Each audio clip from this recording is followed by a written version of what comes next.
Hello world, I hope y'all ready for me. Welcome to my channel. I talk about all things sports. Game 1 of the NBA Finals is tonight. Let's do it. Let's talk NBA. I am ready to preview this series and get you set for tonight's Game 1.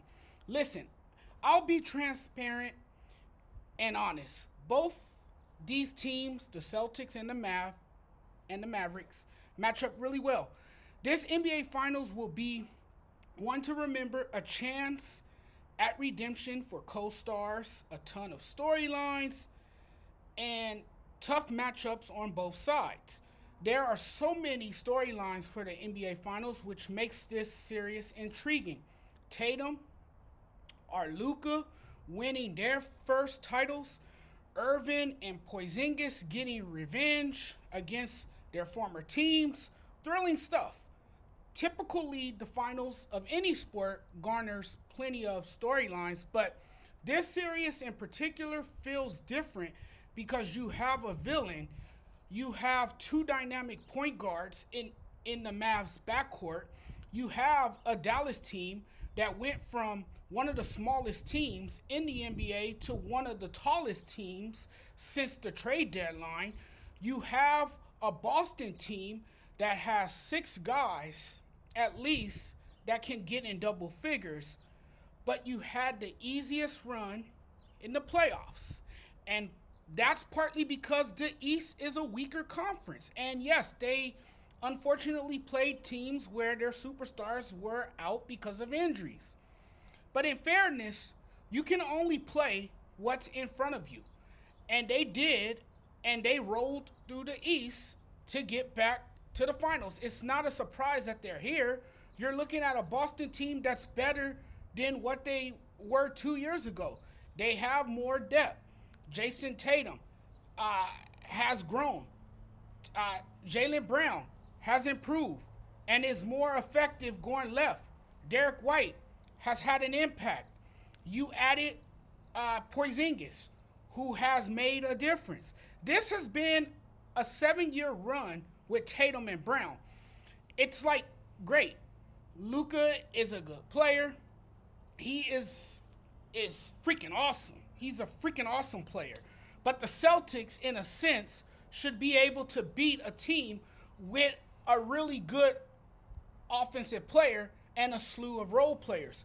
You know, you got to think about the pressure on Jason Tatum. And he's arguably not even the best player on his team. In some people's eyes, and that's real talk. You can make the argument that it's Jaylen Brown's team with the way he has showed out in these playoffs. Luka has a built-in excuse. It's his first time. He's never been on this stage before. Tatum, on the other hand, is no longer afforded excuses because, to be real, Tatum hasn't played up to expectations offensively. You saw the series 2 years ago. 2 years ago, he disappeared in the finals, was non-existent. So yeah, there's going to be a lot of pressure on his shoulders in this series. And even though it's not totally fair that he's under a lot of scrutiny and constantly talked about for not showing up when he's needed, I feel it's not all on him. Tatum and Brown have gotten close.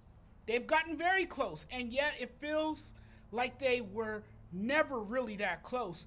You don't have the excuse of, oh, I'm happy to be here. I'm young. This is a young team. They're young. They're inexperienced. You don't have that excuse anymore, because if they lose, what will be the excuse? So it's sort of like win or bust for him and the C's. They'll never get this chance again. They will never have a better chance than what they have now to win the NBA title. I think the Celtics are slightly better. I think the evidence show that they are overall and collectively the better team. It would be a travesty if they lose this series. The only way they don't beat Dallas is if they miss a lot of threes they get into foul trouble in every game. That's the only way. To me, the key is locking down Luka, pick him up 90 feet, and force the ball into Kyrie's hands. Like, you look at what they've been able to do all season long, and yes, the finals is a bigger stage. I get all of that. When we talk about the Celtics, we're talking about not only a marquee NBA franchise, but we're talking about a team that currently dominates the East. This is their time. And here's another opportunity to finally win it.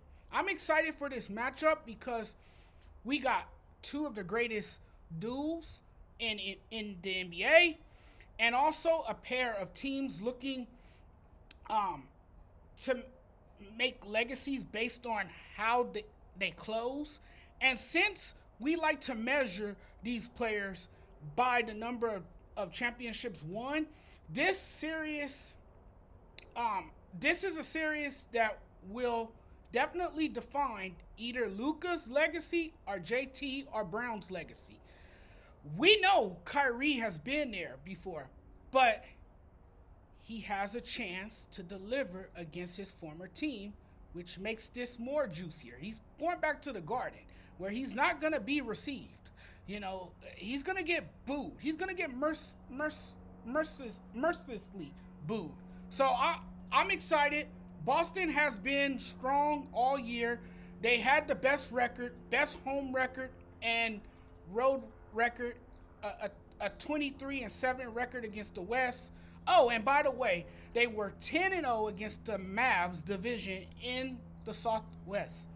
Number one three-point making team with 7 players making 100+ threes, ranked 4th in defense and 2nd in offense. Also, they ranked last in blown leads this season with 13, so don't fall behind playing against them. And they led the league in blowouts. And even without Porzingis, they were a combined 31-5 without him this year, including the playoffs. The way Boston scores, the fact that they have good scoring guys who can close, different guys who can pick up the load each night, makes the team even more harder to defend and slow down. This team is legit. They're stacked. And if JB and JT has a bad night in terms of shooting, they have guys like Drew Holiday, Derek White, or KP who can step up and score the basketball. Any guy on this team can have an off night and they'll still win the game. They're just athletic all around. They'll be able to switch on defense, rebound the basketball, crash the boards, and protect the rim. Now, I think Dallas is awfully close. That's why I think this is a compelling matchup. It's a really, really good matchup. Dallas is a really good team. The framework of this Dallas team post-deadline, an identity that is very different from the identity that they once had until the trade deadline.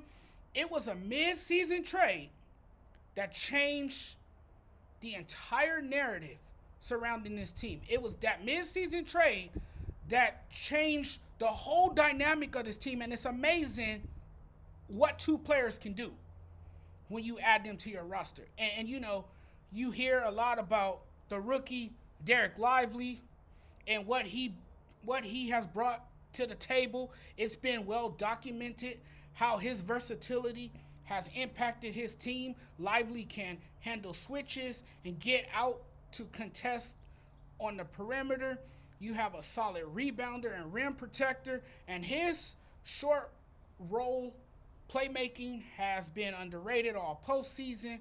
And just in this postseason, it has demonstrated how important his presence on the floor truly is. And so he'll be key to anchoring the Mavs defense in this series. And if PJ Washington, another guy to look out for, if PJ Washington, Dallas two-way forward, is knocking down threes from the corner, he'll not only be a bona fide third option like he was for much of the team's second round win over OKC, And if he's playing top level basketball, then Dallas can win this series. He shot 47.6% from the field, 47% from 3-point range.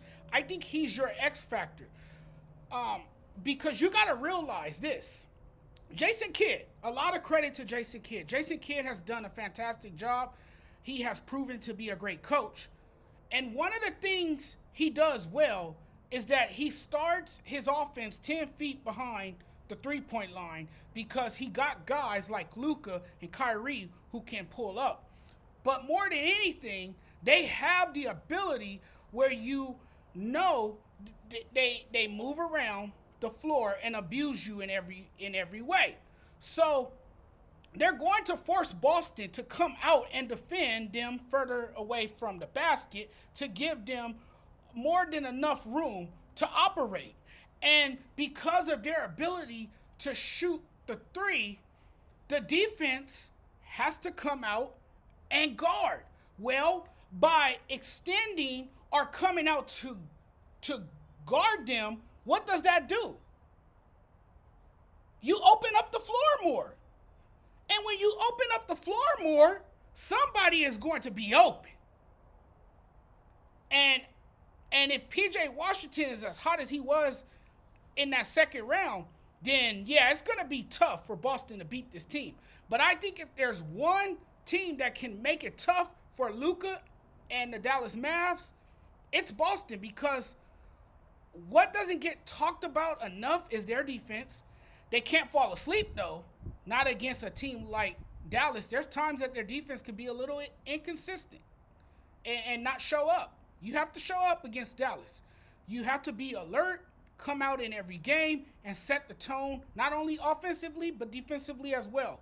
We know what they can do on offense, which will benefit them in this series. I think in terms of what Boston brings to the table, they can attack you in many ways and find the gaps in any defense. It's close. It's close. It's how well Boston can guard Luka on the pick and roll and how well they switch and come over and help. I want to see if the defense can maintain its composure and elevate to a level despite the challenges presented. This series is going 7. I think it will be decided in 7. That's just how evenly matched these two teams are. I can't wait for game 1 tonight. I'll be definitely locked in and watching game 1 of the NBA Finals, and I will have another take for you guys following the game as well. Thanks for watching, everyone. Appreciate y'all checking out. Peace.